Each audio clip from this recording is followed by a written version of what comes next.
सभी का स्वागत है इस भाग में। सभी को अविनाशी अनंत की तरफ से सोनियोम। आशा करता हूँ आप स्वस्थ होंगे, मस्त होंगे।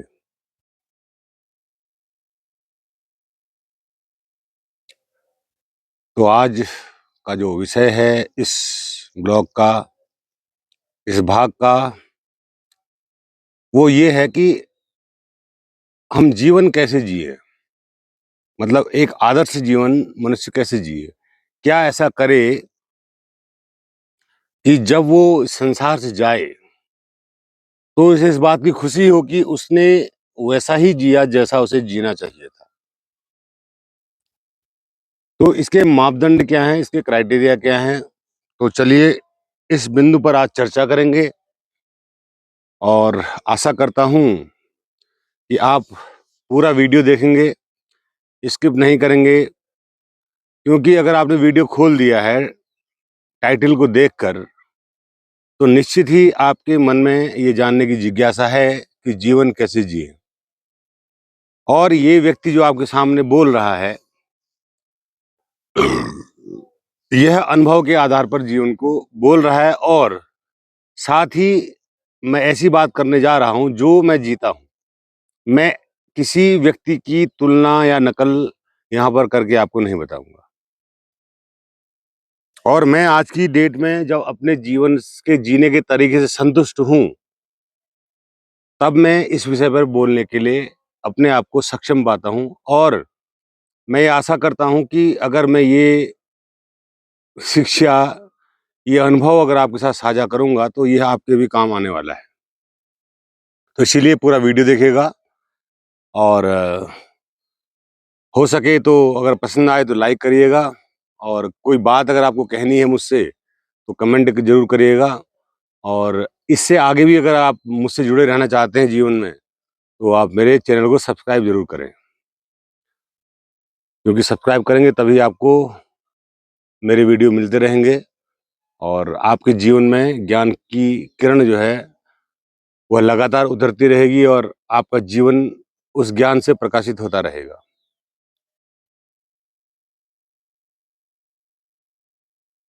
कुछ चीजें हैं जीवन में जो आपके हाथ में नहीं है, जैसे कि आप कहाँ पैदा हुए, आपको कैसे माता पिता मिले, आपको कैसा भौगोलिक क्षेत्र मिला, पहाड़ मिला, प्लेन्स मिला, खूबसूरत जगह मिली, या मेट्रोपॉलिटन सिटी, प्रदूषित सिटी मिली, ये आपके हाथ में नहीं है। मतलब अभी के देखे हुए आपके हाथ में नहीं है, वरना जन्म से पहले की अगर हम बात करें तो वो भी आपके ही हाथ में था, जो आपने ऐसा अ, पसंद किया और चूज किया। आपके कर्मों की रेखाओं के आधार पर आपको सब चीज मिलता है, तो वो सब आपके ही हाथ में है। लेकिन फिलहाल अभी अगर हम इस भौतिक जगत की ही बात करें तो यह आपके हाथ में नहीं दिखाई पड़ता है कि आप कहाँ पैदा हुए, कैसे आपको माता पिता मिले, और कैसे आपको संस्कार मिले। अब मैं बात करता हूं कि आप कैसे ही परिवार में पैदा हुए हों, कैसे ही आपको संस्कार मिले हों, लेकिन अगर आप मेरी बात को समझ जाएंगे तो आज से ही आपका जीवन रूपांतरित होने लगेगा, बदलाव आपके जीवन में हो जाएगा। क्योंकि हम सीखते कहाँ से हैं? इस समाज से, हमारे ऋषि मुनियों के अनुभवों से, पुराने इतिहास से सीखते हैं, और हमारे अंदर खोज की प्रवृत्ति होती है, जिससे विज्ञान खड़ा हो गया इतना बड़ा। तो इसीलिए सीखने की कोई उम्र नहीं होती, आप कभी भी सीख सकते हैं। हर मनुष्य के जीवन में एक तलाश है, वो है आजादी और आनंद। हर मनुष्य चाहता है कि मैं बंधन से मुक्त होके जीऊं, और आजाद जीऊं, और मेरे जीवन में आनंद हो, कोई चिंता ना हो, कोई कष्ट ना हो, कोई परेशानी ना हो।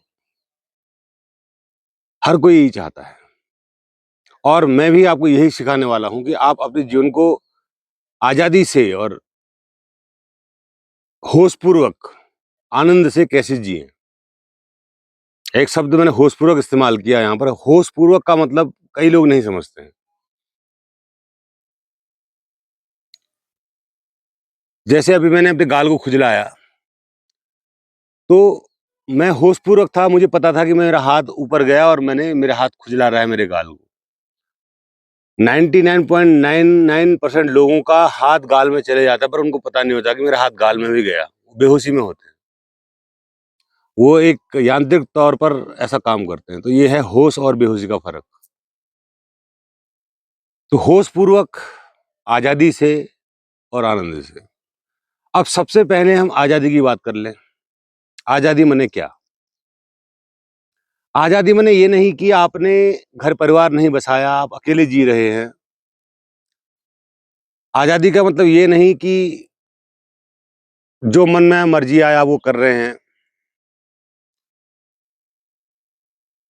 आज़ादी का मतलब क्या है जानते हैं? मन से आज़ादी। आज़ादी है मन से, असली जो आज़ादी है वो है मन से आज़ादी। मन को समझना, मन को पढ़ना और उसके बाद मन से आज़ाद हो जाना। ये है असली आज़ादी। तो इस आज़ादी को प्राप्त करने के लिए हमको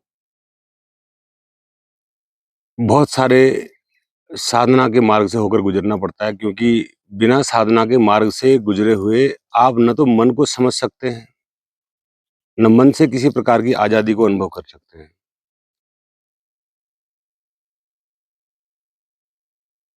मनुष्य जीवन भर यही नहीं समझ पाता कि उसका मन क्या है और वह किस प्रकार काम करता है, उसकी कार्यशैली क्या है और कार्य क्षमता क्या है। इस आधार पर मनुष्य जो है, जीवन भर इसी बात को नहीं समझ पाता और असमंजस में बना रहता है। इसीलिए उसके जीवन में एक गुलामी का बोध होता है। आप मन की कार्यविधि को समझें। इस पर मेरा एक वीडियो भी है, आप वो देख सकते हैं। मन की कार्यविधि को समझें, तो आपका मन कैसे भटकता है। आपने कोई खूबसूरत स्त्री देखी, आपका मन भटक गया। आपने कोई खूबसूरत गाड़ी देखी, आपका मन भटक गया। आपने कोई खूबसूरत मकान देखा, आपका मन भटक गया। आपने कोई खूबसूरत भोजन देखा, आपका मन भटक गया। आपने खूबसूरत कोई कोई स कोई ब कोई भी चीज़ देखी, आपका मन भटक गया। अब अपने मन से प्रश्न पूछें, क्या वो खूबसूरत स्त्री मुझे मिल जाएगी, तो क्या मैं संतुष्ट हो जाऊँगा? क्या मैं आज़ाद हो जाऊँगा? क्या मैं परमानंद को प्राप्त हो जाऊँगा? उस बात पर विचार करें, मनन करें। क्या वह स्त्री जिस पुरुष को मिली होगी, क्या वह आज़ाद हो गया? वह आनंदित हो गया? वह परम मुक्ति को पा गया? ये प्रश्न आपने खुद से पूछने हैं। उसके मन के बहकावे में नहीं आना है और आपने प्रश्न पूछे। चलो मान लिया कि मैं मन की सुन लेता हूँ, लेकिन क्या ऐसा हो जाएगा? मन आपको केवल भ्रम देता है, मन आपको केवल इल्यूज़न देता है, क्योंकि मन खुद अज्ञानी है। मन है 5 इंद्रियों से चलने वाला एक इंजन, जिसमें 5 पुर्जे लगे हुए हैं। उन 5 पुर्जों से वो इंजन चलता है और उन्हीं 5 पुर्जों से वो बना हुआ वो इंजन संसार को अपने ढंग से देखता है। लेकिन तुम मन से बिल्कुल अलग हो। तुम मन से बिल्कुल अलग हो। तुम्हारी आज़ादी का मतलब बिल्कुल अलग है। आप जब तक मन की गुलामी करेंगे, तब तक आप आज़ाद नहीं हो सकते। और मन की गुलामी से आप मुक्त कैसे हो सकते हैं? जब आपने मन का निरीक्षण करना शुरू कर दिया। मन जो भी कहता है उसको देखो और उस पर प्रश्न करो और उत्तर माँगो उस मन से कि ऐसा कर दें तो क्या ऐसा हो जाएगा? तो अंत में आप पाएँगे कि मन आपको कोई भी उत्तर नहीं दे पाएगा। तो अगर मन उत्तर नहीं दे पा रहा है, तो फिर आप मन की सुन क्यों रहे हैं? तो वो तो बेवकूफ़ है, गधा है। गधों की बात कौन सुनता है? तो मन की सुननी ही क्यों? मन की अगर सुनना आपने बंद कर दिया, तो मन धीरे-धीरे मरना शुरू हो जाता है। मन कब तक ज़िंदा है? जब तक आप उसकी सुन रहे हैं। जब आपने उसको सुनना बंद कर दिया, उसको एक किनारे रख दिया मन को, तो फिर मन धीरे-धीरे अपनी आखिरी श्वास गिनने लगता है। एक समय ऐसा आता है कि मन पूरी तरह विलीन हो जाता है, गायब हो जाता है। तो फिर बच जाती है केवल आपकी शुद्ध चेतना और आपकी बुद्धि। बीच का सेतु टूट जाता है। चेतना और शरीर का जो सेतु मन है वो टूट जाता है। चेतना अलग, शरीर अलग हो जाता है। आप स्पष्ट देख पाएँगे, चेतना अपने आप को स्पष्ट देख पाएँगे और अपने शरीर को आप स्पष्ट देख पाएँगे कि मैं अपने इस घर में हूँ और मैं शुद्ध चेतना बन चुका हूँ। जब तक मन है तब तक आप मनुष्य हैं। मनुष्य का अर्थ क्या होता है? मन को अश्य माने धारण करना, मन को धारण करने वाला मनुष्य। अब मन ही नहीं है तो आप मनुष्य कहाँ रहे? तो आप क्या हो गए? आप जो हो गए उसको लोगों ने नाम दिया किसका? परमात्मा का, ईश्वर का, महागुरु का, संत का दर्जा दिया है, देवता का दर्जा दिया है और पुरुषोत्तम का दर्जा दिया है। तो ये संभावना आपके अंदर ही है। जब आप मन को धारण करना छोड़ देते हैं, तो आप मनुष्य से पार की जो स्थिति है वहाँ चले जाते हैं और वहाँ जाते ही आप अपने आप को मुक्त आकाश में पाते हैं, एकदम मुक्त आकाश में। अब देखो कैसे परेशान कौन करता है आपको? मन। मन तो रहा नहीं, अब परेशान कौन करेगा? अब परेशान नहीं होंगे तो आप आनंदित होंगे, ज़ाहिर-सी बात है। आप आज़ादी महसूस करेंगे, आपको कोई गुलाम नहीं बना रहा ना कि ये करो, मेरे लिए ये लाओ, मेरे लिए गाड़ी लाओ, मेरे लिए घोड़ा लाओ, मेरे लिए मकान लाओ, मेरे लिए दौलत जोड़ो, मेरे लिए पद जोड़ो, ऐसा कोई नहीं कह रहा ना अब आपसे।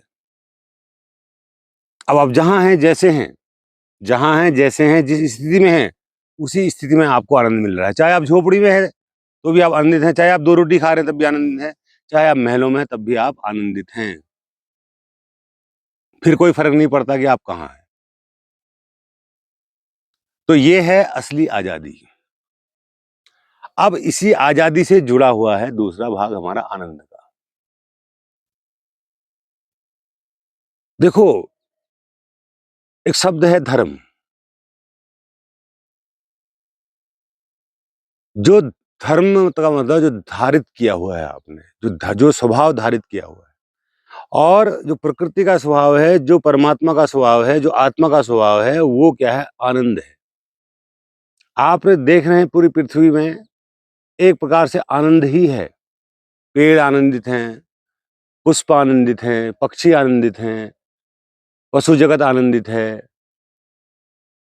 अगर कुछ पालतू पशुओं को छोड़ दिया जाए, जो मनुष्य के करीब आ चुके हैं, वही दुखी हैं, कुत्ते, बिल्ली, है ना? वरना जो जंगल में जो पशु है, वो अपने आनंद से जी रहा है। गाय भी दुखी है, क्योंकि गाय भी मनुष्य के करीब आ गई। गाय जंगल में होती तो इतनी दुखी नहीं होती। तो जो भी मनुष्य मनुष्य कितना पीड़ाकारी है मनुष्य। वो उससे पशु भी अपने करीब में लाया तो उनको भी उससे पीड़ा दे दी। गाय को देख लीजिए आप, आवारा पशुओं को देख लीजिए, आवारा कुत्तों को देख लीजिए, उनकी क्या गति है, क्या दुर्दशा है। अभी बंदर को मैं देखता हूँ कि बंदर मनुष्य के बहुत करीब नहीं आया है। मतलब वो इतना फ़ैमिलियर नहीं हुआ, फिर मनुष्य दूर रहता है तो फिर भी वो अपना जैसे-तैसे गुज़ारा कर लेता है और आनंद से जी लेता है। तो मेरा कहने का कुल मतलब ये है कि मूल स्वभाव आनंद है। हमारी चेतना का मूल स्वभाव आनंद में स्थित रहना है। तो जब हम अपने मूल स्वभाव में लौट आते हैं, जब हम अपने घर वापस लौट आते हैं, अपने अंदर, अपने भीतर, अपने आप में लौट आते हैं, तो हमको आनंद घटित होने लगता है। जानते हो सेक्स के चरम सुख में आनंद क्यों आता है? कि उस वक़्त भी क्षण भर के लिए आप चेतना शून्य, विचार शून्य और मन शून्य हो जाते हैं। इसीलिए आपको आनंद घटित होता है। वही स्थिति जो सेक्स के अंतिम क्षणों में आती है, वही स्थिति साधना और समाधि के क्षणों में आती है। वही स्थिति ध्यान के क्षणों में आती है। अगर आप गहरा ध्यान करें, तो वहाँ भी वही आनंद आता है, उससे कहीं गुना ज़्यादा। क्योंकि आज़ादी का और स्वतंत्रता का ही आनंद है। सीधी-सी बात है, एक व्यक्ति जेल के अंदर है, बंधन में है, बेड़ियों में जकड़ा पड़ा है, वो कभी आनंदित नहीं हो पाएगा। आनंदित वही होगा जो बेड़ियों से मुक्त है। इसी प्रकार से हमारी चेतना भी इस शरीर रूपी जेल में बंद है। हमारी जो चेतना है वो भी इस शरीर रूपी, इस मन रूपी जेल में बंद है। चलो शरीर तो उतनी बड़ी जेल नहीं है, मन सबसे बड़ी जेल है। मन रूपी जेल ज़्यादा खतरनाक है। अगर आपका मन रूपी जेल टूट गई, तो फिर बची एक शरीर रूपी जेल, वो उतनी खतरनाक नहीं है, वो तो आपको से एक दिन छूट ही जाएगी। पर मन तो जन्मों-जन्मों तक नहीं छूटता है। मन रूपी जे जेल है, वो तो जन्मों-जन्मों तक आपके साथ ही रहती है, सूक्ष्म शरीर के रूप में, कारण शरीर के रूप में। तो उसका उस जेल को आप कैसे तोड़ेंगे? तो उस जेल को आप जीते जी तोड़ सकते हैं, मरने के बाद कोई उपाय नहीं है कि आप उस जेल को तोड़ सकें। इसीलिए आपने उस जेल को जीते जी तोड़ लेना है, उस परम आकाश को पा लेना है। अच्छा, ये तो रही बात थोड़ा गहरी बात। अब मैं आपको हल्की-फुल्की बातें बताता हूँ। सपोज़ आपके घर में कोई कैज़ुअल्टी हो गई, आपका कोई अपना मर गया, तो आपको बिल्कुल दुखी नहीं होना है। क्यों दुखी नहीं होना है? पहली बात, कोई मरता नहीं है, केवल रूप बदलता है। अगर किसी का ट्रांसफ़र एक ज़िले से दूसरे ज़िले में हो जाए, तो क्या हम कहेंगे वो मर गया?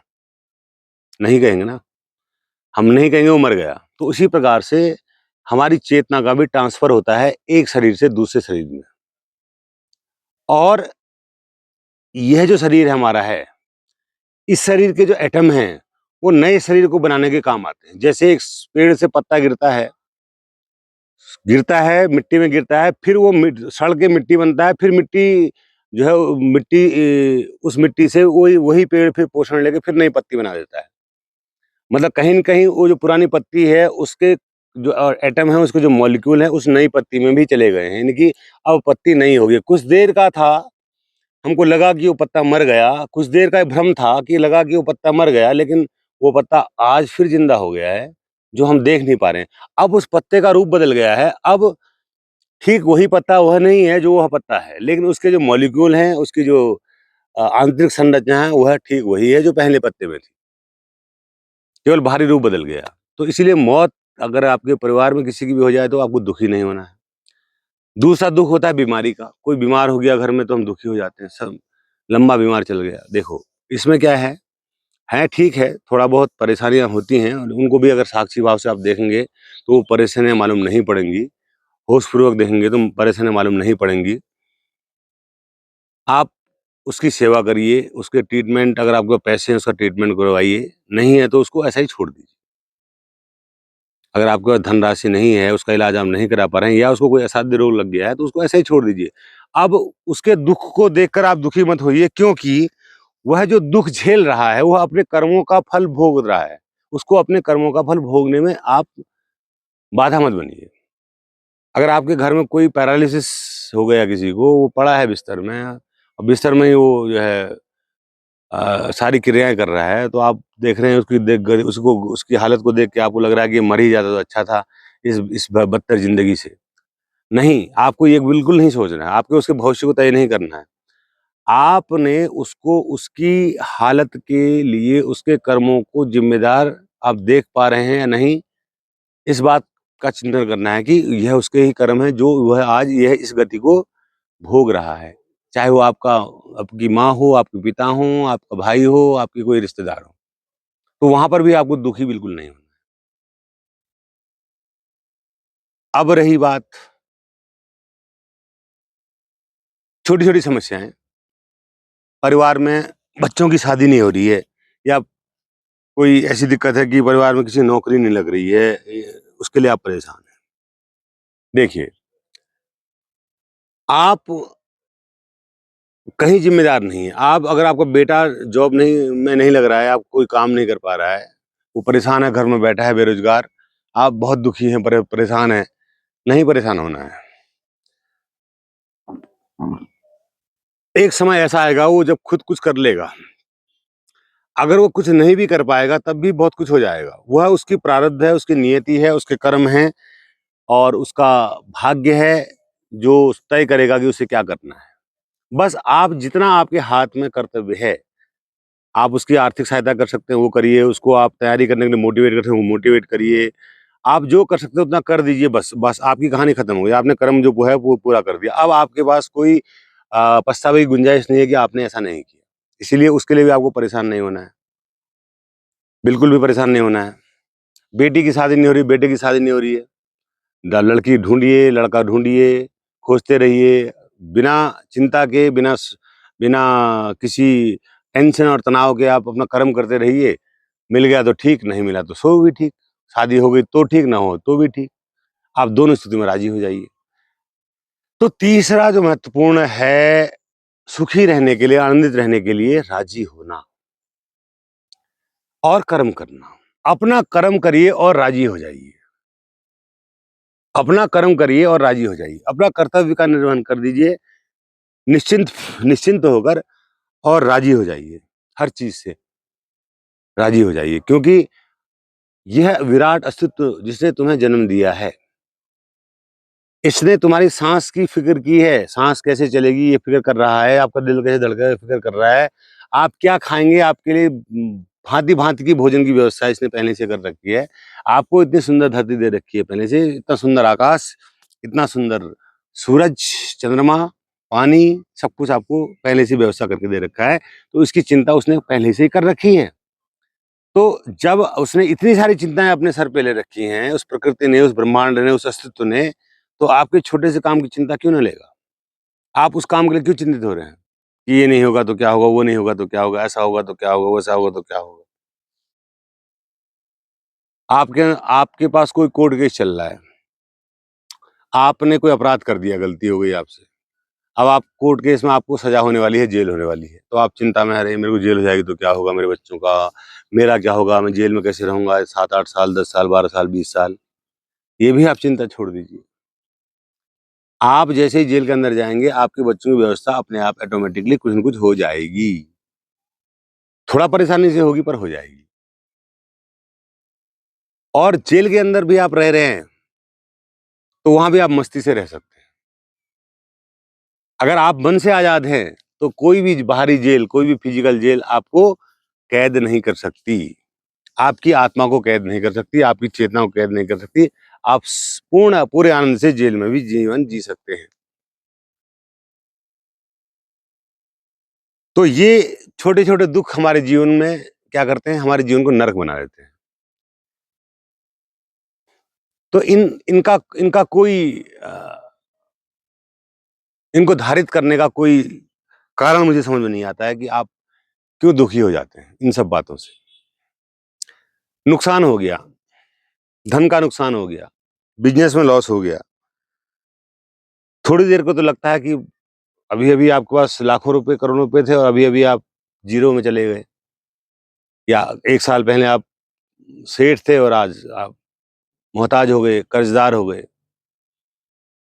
तो पहली बात तो अपने खर्च को हम ऐसे करें, इतने सीमित ढंग से करें कि हमको कर्ज़ लेने की ज़रूरत ना पड़े।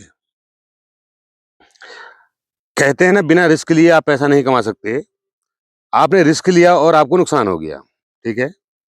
आपने कर्ज़ लेकर कोई फैक्ट्री बनाई और फैक्ट्री जो है, फैक्ट्री नहीं चल पाई या उसको प्रोडक्शन नहीं मिल पाया और आप सड़क पे आ गए। अब आप कैसे कर्ज़ा दें? कैसे जो है मैनेज करें इस चीज़ को? तो उसके लिए अपने आप को ऐसे समझाएँ आप कि मैंने सपना देखा अमीर होने का, तो उसकी सज़ा भी मुझे मिलनी चाहिए। आप जिस स्थिति में थे, आप राज़ी नहीं थे। आप राज़ी होते तो आप बहुत ज़्यादा एफ़र्ट नहीं करते। ठीक है, जीवन चल रहा है, दाल-रोटी चल रही है, बढ़िया हो रहा है, कोई दिक्कत नहीं है। आपने ज़्यादा का एफ़र्ट किया, तो उसका नुकसान फिर आपको झेलना पड़ा और उसके लिए आप दुखी हो रहे हैं कि अब मैं क्या करूँ? मेरा कर्ज़ा बहुत हो गया। बहुत सारे ऐसे लोग मेरे पास आते हैं जो कहते हैं कि ऐसा हो गया, कर्ज़ा हो गया, अब कैसे, और रोज़गार नहीं है कैसे, और ये कैसे, वो कैसे? समस्याएँ लेकर आते हैं। देखो, जब तक आपके पास हाथ-पाँव हैं और दिमाग स्वस्थ है, मन से मुक्त हैं, आज़ाद हैं, तो आप 100 काम कर सकते हैं। पैसा आप हज़ारों रास्तों से कमा सकते हैं। धीरज से, संयम से, चिंता से नहीं, चिंता नहीं करनी है। चिंता इसलिए नहीं करनी है, देखो जीवन क्या है? जीवन है शाश्वत। जो असली जीवन है वो शाश्वत है। नकली जीवन जो जिसको आप जी रहे हैं, ये तो कुछ दिनों का है, कुछ सालों का है। लेकिन जो आपका असली जीवन है, जो आपका असली होना है, वो तो शाश्वत है। तो आपका असली होना शाश्वत है, आपका जीवन शाश्वत है, न कभी आपका जन्म हुआ, न में कभी आपकी मृत्यु होगी। केवल आप शरीर में कुछ समय के लिए आए, फिर कुछ समय बाद चले गए, लेकिन आप तो हैं, आप तो कहीं नहीं गए। तो इसलिए जीवन शाश्वत है, तो इस जन्म में इस बार नुकसान ही सही, कोई बात नहीं। इस बार कठिनाईपूर्ण हुई जीवन सही, अगली बार देख लेंगे, जीवन अच्छा जी लेंगे। जीवन के अपार संभावनाएँ हैं, आज नहीं तो कल, कल नहीं तो परसों। लाखों जन्म पड़े हैं, आज़ादी से आप जन्म ले सकते हैं और अपने जीवन में हर वो सुख प्राप्त कर सकते हैं जो आप प्राप्त करना चाहते हैं। इसीलिए कोई टेंशन हो, कोई तनाव की बात नहीं कि आज खो गया तो अब कभी नहीं मिलेगा, ऐसा नहीं है। जो भी आप चाहते हैं अस्तित्व आपको देने को तत्पर रहता है और तैयार रहता है और आपको मिल भी जाता है। तो इन दुखों को आपको अपने मन में बिल्कुल नहीं समेटना है। अब देखिए, अब दूसरा, अब ऐसा व्यक्तित्व कैसे हो जाए, जैसे मैंने सहज रूप से ऐसा कह तो दिया आपसे, लेकिन आप कहेंगे आप अविनाशी जी आपने कह तो दिया पर ये मन तो मानता नहीं है। बात वही मन की है। इस मन को साधने का तरीका बताता हूँ आपको मैं।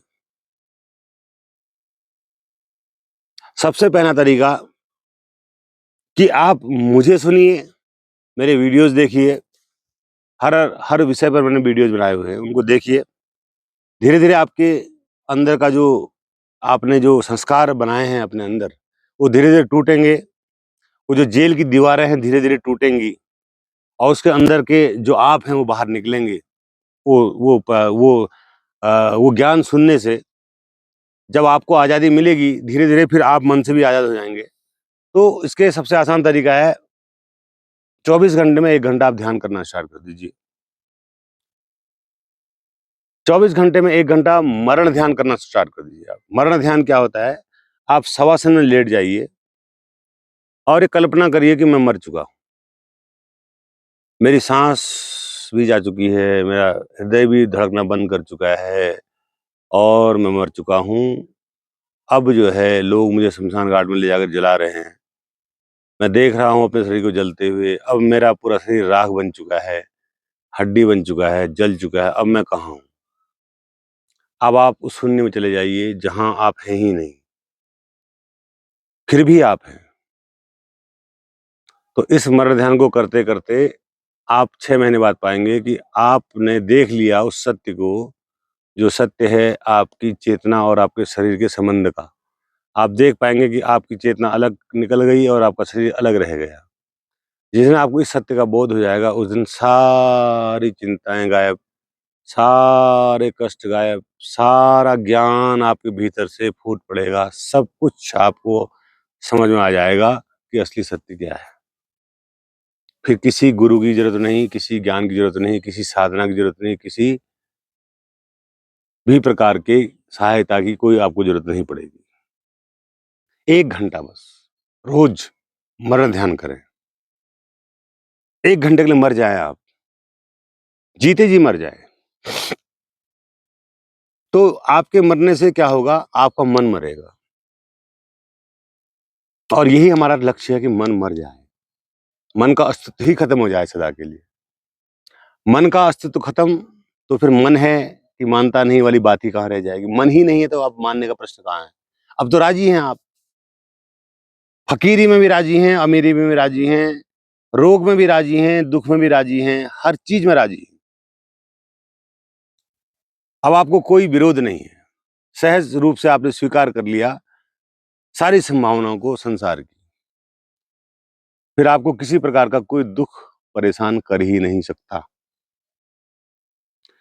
अब एक और समस्या मेरे दिमाग में आई, काम पीड़ा।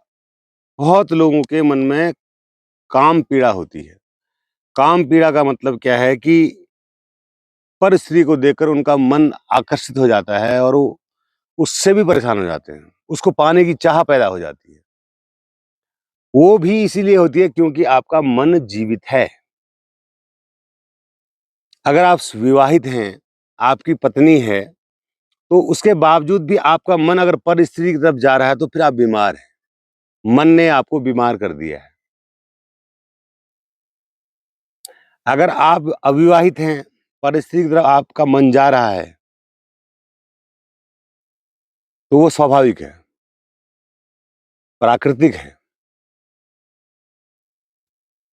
तो सही समय में विवाह करिए, इस पर भी मैंने वीडियो बना रखा कि संभोग क्या है और कैसे हमारी व्यवस्था होनी चाहिए।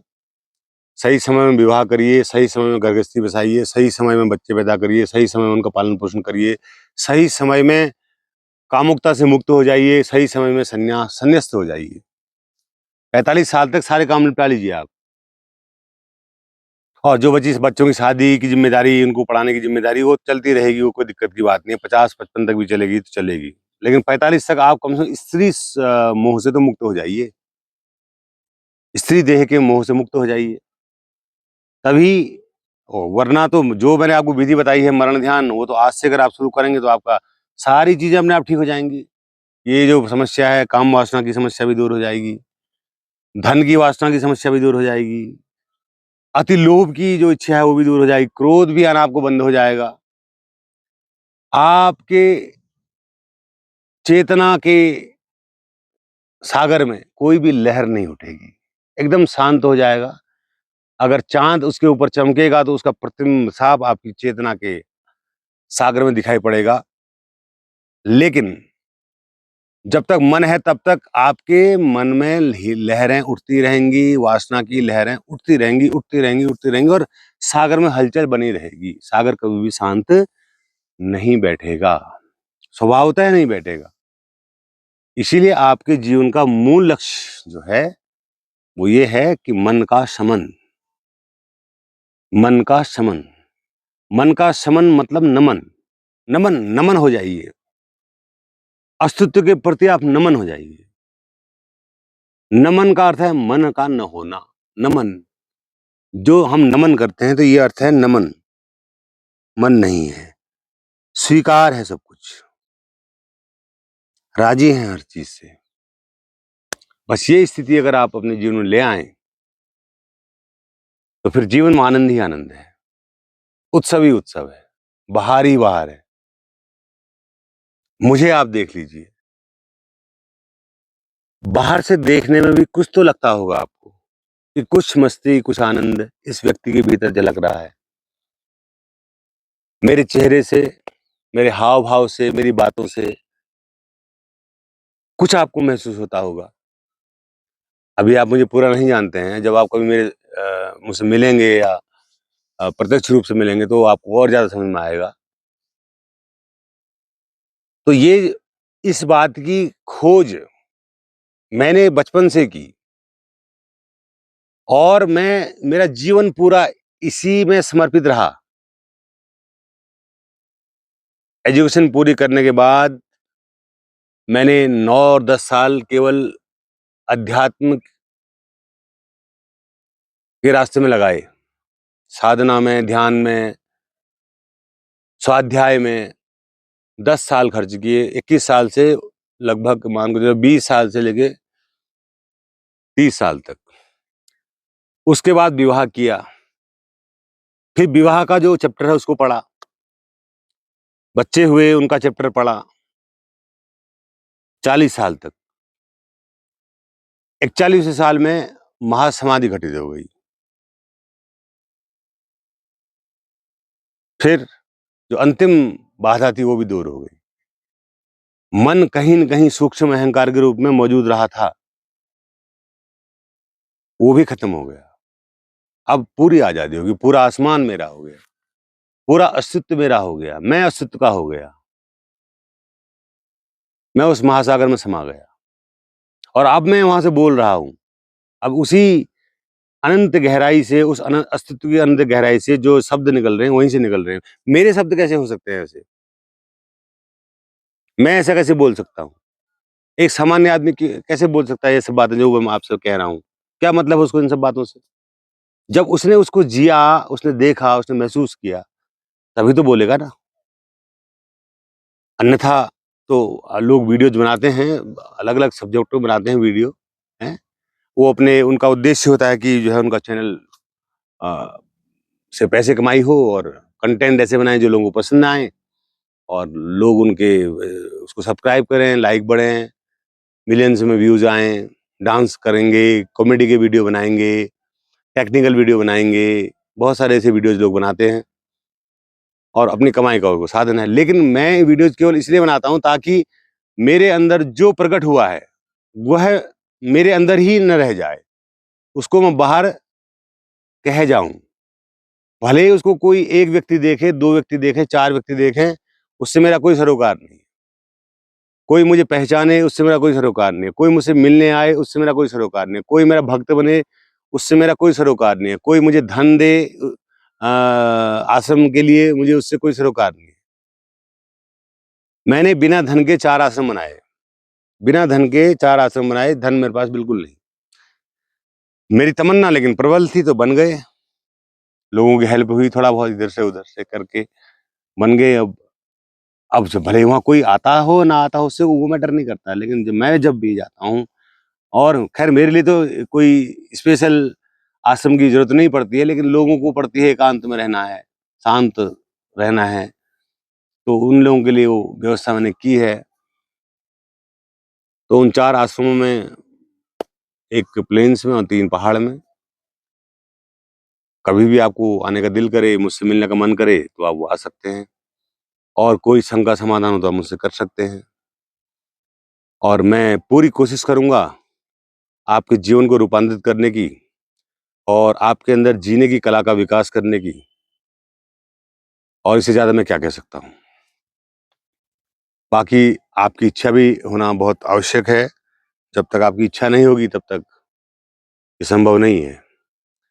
तो वीडियो ज़्यादा लंबा नहीं करते हैं, आज के भाग में इतना ही, और मिलते हैं किसी अगले भाग में अगले दिन। तब तक के लिए सभी को मेरा शून्य ओम।